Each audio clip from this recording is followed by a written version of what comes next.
In today's video, I'm going to teach you how to create table in Freshsales Crm.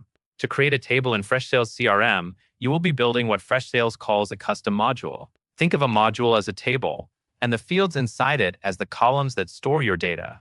This is useful when you need to track information that does not fit neatly into standard records like leads or contacts. Start by looking at the left sidebar in Freshsales.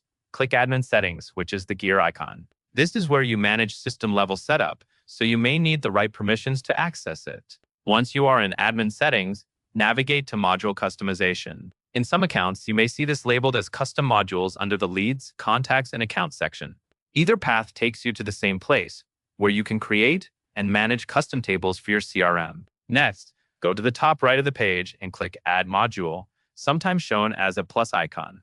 This begins the process of creating your new table. Now you will be asked to define the basic identity of the module. Enter a singular name, which is the name for one record in your table. For example, if you want a table to track properties, you would enter property. Then choose an icon that represents the module. The icon helps you recognize it quickly in the navigation, especially if you create multiple custom modules over time. Keep the name clear and specific, because it will appear throughout the CRM. After that, click Save. As soon as you save, Freshsales creates the new table and takes you directly into the field editor. This is where you define what information each record will store.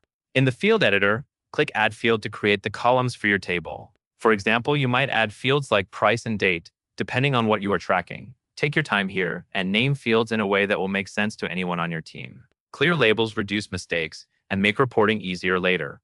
When you are finished adding fields, your new module is ready. You will now see it appear as a clickable icon on the left sidebar for daily use. From there, you can start creating records in your new table and using it like any other part of Freshsales. And that is all there is to it.